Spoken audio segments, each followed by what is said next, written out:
going on, everybody? Welcome back to the relaxed setting of my Halloween Kills spoiler review. I actually really like this format for more long-form, free-form videos. So you guys seem to like it. I enjoy it. So you're going to see this setting a lot more with some of these more editorial-style videos. Today, we're going to be talking about Halloween Ends. So for those that might not be, like me, having their thumb literally on the pulse of the horror community, Halloween 2018 and Halloween Kills is the first two chapters in a trilogy that David Gordon Green is bringing us, and it's going to conclude, hopefully next year, with Halloween Ends, the third and final chapter of this trilogy. So being that I've had a lot of strong thoughts on both Halloween 2018 and Halloween Kills, I wanted to do a video about what I personally want in Halloween Ends. Now, what I want obviously is not the same of what all of you want. Different horror fans, different Halloween fans, different movie fans all go to the movies for different things. Some people like to go see a Halloween movie because they like to see stabby stabs, and that's about all they really want. That's the one box that has to be checked by a slasher movie. Some people go for story, some people go for characters. Others, like myself, would like a mixture of all of that in a perfect world. So this is clearly just the things that I want. These are the things that I would hope to find in the third movie, things that I believe would leave me satisfied with this trilogy. And feel free to let me know your ideas down below, what you would want in Halloween Ends, whether or not it differs from mine or not. You put them in order with which ones are the most important to you as a Halloween fan, or which things you just absolutely despise about the first two movies that you hope they get away from in the third movie.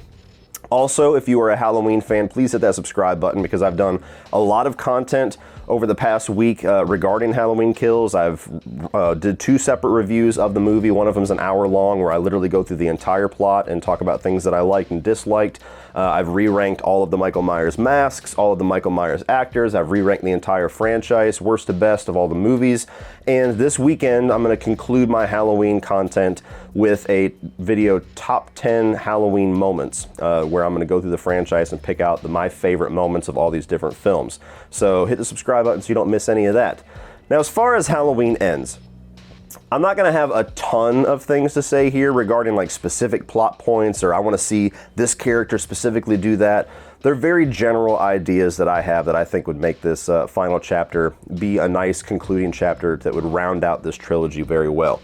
Now, this also has a lot to do with things that I have not liked them do in the past couple of movies, but the main one that I think that we can all pretty much agree on, that I think they absolutely need to stay the course with this third movie, and if nothing else, maybe even double down on it, is James Jude Courtney's performance as Michael Myers.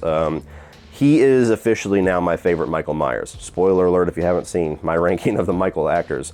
It's a close race between him and Nick Castle, but I love the different mixture that we get with James Jude Courtney, to where he very much seems like that silent stalker. He seems like he, not so much of a supernatural element. That's one thing that I really do miss about that first movie, but he does feel otherworldly in spots. But the brutality of this guy is terrifying. Not to a gratuitous amount, almost like the Tyler Mane performance in the Rob Zombie movies. It's close in Kills, but they maintain that lore with the character and that kind of childlike curiosity, and kind of posing his body as almost like his art, and those elements that we saw Nick Castle do a lot in that first movie that is carried over into this trilogy, and I love that. It's very prevalent in Kills. I want to see that follow all the way through with Ends. I want Michael to be vicious and brutal all the way through to the end of this franchise. There's no reason to ramp him up in the part 2 and then, subdue him back down in part 3. So that's my main thing. I want brutal kills. I want James Jude Courtney to be terrifying, and I want him, by the third movie, to cement himself as the Michael Myers, the definitive Michael Myers. And as far as I'm concerned, if he stays the course with what he's done in the first two movies, he's easily going to walk away with that legacy. Moving on beyond that, something that I was really disappointed with Halloween Kills that I hope is rectified in Halloween Ends, I want Andi Matichak's character of Allison, the granddaughter, to, at the very least, be co-lead with Jamie Lee Curtis, if not the focus of the film. Because she was the character in the Halloween 2018 that I walked away the most interested in. I love Jamie Lee Curtis, I love the character of Laurie Strode, but I'm a little bit burnt out on her. We've had so many Michael versus Laurie movies that by this point I think it's played out. So I would like her to take up the mantle of lead, now that she's lost both of her parents to Michael Myers and lost some of her friends, lost her boyfriend, she almost has more reason to be pissed and be damaged and be psychologically fixated on Michael Myers than Jamie Lee Curtis does. Because, you know, the whole big deal with Kills is that they should have made more of a big deal, I should say, is that this revelation that Michael's not there for Laurie. Michael could give a fuck about Laurie. There's no tie, there's no, you know, supernatural draw to those two characters. That was a missed opportunity for me in Kills for her to have this revelation. They kind of just skate past it.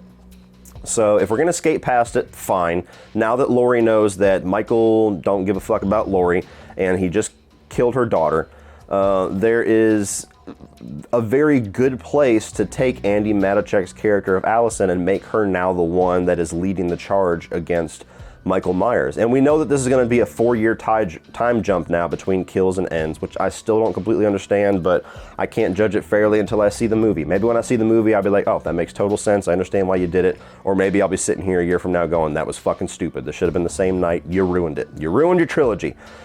Let's hope not. But the 4-year time jump, maybe Laurie, after realizing that Michael's not going for her and after losing her daughter and causing all this chaos in the town, that, or at least Michael causing all this chaos, maybe she gives up. You know, maybe she steps back and says, you know what, I've wasted my entire life waiting for him, thinking that he's coming for me, and he never was, and now all these people that I love are dead, and I'm worse now than I was before, and I've missed out on my entire life obsessing over this guy. Maybe she steps back, and Andi Matichak's the one who's like, fuck that, this masked prick is going down. And it's about them kind of battling who's, you know, those battle of wills between those two characters, and you know, the grandmother trying to say, like, stop, it's inevitable, he's going to win, he's going to keep living, there's no stopping him, and maybe Andi Matichak's like, fuck this, I'm taking him out. That would be interesting to me. But I want her to, if nothing else, co-lead the movie with Jamie Lee Curtis, but I would actually prefer it if she took the lead. I think that she's the more interesting character of the two, and certainly with the events of Kills, she's the one that I want to see more for from a narrative standpoint. Now, I kind of already touched on this a little bit, but speaking on Laurie Strode, I want her to react.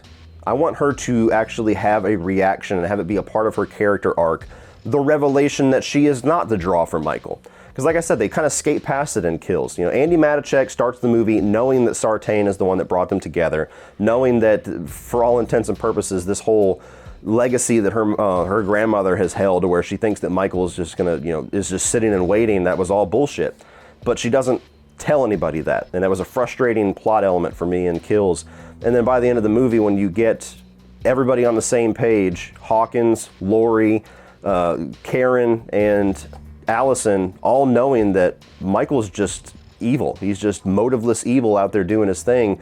Laurie's not the center of a goddamn thing. I want her to react to that in this movie. Similar to how Ray's death was never acknowledged in Halloween 2018, and then they took a moment to actually show characters caring about that character death and reacting to it and actually kind of showing the damage that that event had on them as a person. I want that type of focus, but even more on Laurie. You know, if this whole 4-year time jump, like I said, maybe they're going to do something to where she is now giving up. She's like, you know what? Fine. I'm a fucking moron. I've destroyed my family. My granddaughter is now an orphan because of this obsession that was wrong this entire time. 40 years, it was wrong. I want to see the movie focus on that. I don't want it to skate past that like it was never a big deal, because then you're doing a serious disservice to the first two movies, and even the original movie to a degree, by just, you know, shoving that under the rug and all right, let's just go stabby stab again for one more chapter. Now, as far as things that I don't want to see in this movie, one of the main ones is I don't want any distracting subplots. Not for a final movie. You tried to do it in 2018 with Sartain. You tried to pull the rug out from under us with this little surprise subplot of this crazy doctor, and it didn't work. I don't know one person that loves that subplot. I know some people that defend it, that say it's not as bad as people say that it is. I've never met a single person that loves it. Doesn't mean that they don't exist. I've just never met one.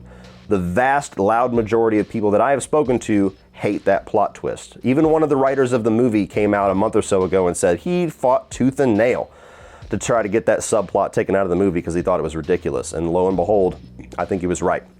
And then they tried to do this subplot distraction again with Halloween Kills regarding this second escaped mental patient, and kind of derailing all of our OG characters for almost a third of the movie, if not more, focusing on this subplot at the hospital with this mania and this mass hysteria and this mob rules treatment of Haddonfield, and eventually leading to this second mental patient that they somehow believe is Michael Myers. I'm not going to rant on that again, but nonetheless, for me, and again, for a lot of people, not everybody, for a lot of people, that was the worst part of the movie.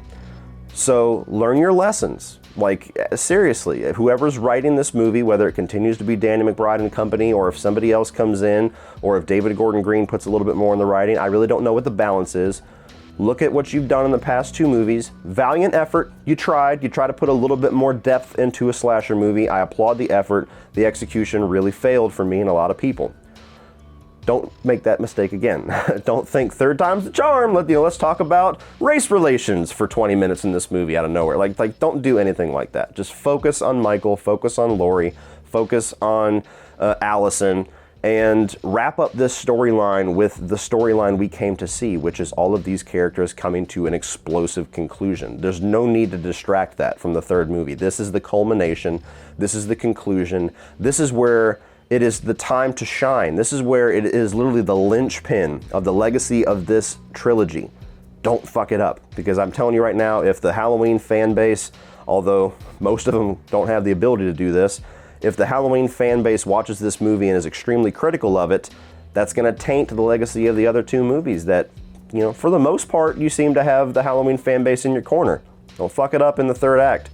And then beyond that as well, I want them to tone down the Shakespeare shit. Now again, this is kind of a pet peeve for me. This works for some people, this doesn't work for others.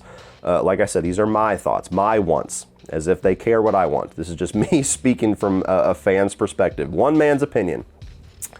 All of the Shakespearean talk about Michael and the evil and Laurie and the draw, and a lot of the shit that they gave as far as dialogue to Laurie and somewhat to Hawkins and to Tommy Doyle in Halloween Kills, I want them to tone that shit down. You're trying way too hard. You're forcing it to a point where we don't need to be told that. Halloween fans know Michael's evil. Halloween fans know that Michael is evil incarnate, that he is the bad guy. You don't need to sell us every 5 minutes with some huge Loomis-style description when you don't have a Loomis character anymore. It doesn't make any sense for Laurie Strode to be talking about, you know, I am the one that has to kill it.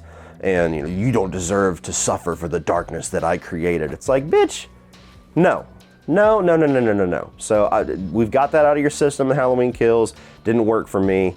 It might have worked for some, but I think, again, that was another thing that I see a lot of people being like, yeah, it could tone that down a bit. So I don't think we need that in Halloween Ends. By this point, the third movie in your trilogy, you have established what Michael is. There's no reason to have your characters tell us for 90% of the movie. We get it.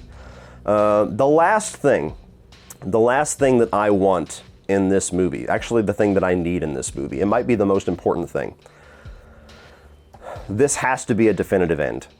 This cannot be another H2O. Now, I don't know, I mean, there was a recent thing that was released with Jamie Lee Curtis doing like a con interview where she kind of explained what happened between H2O and Resurrection.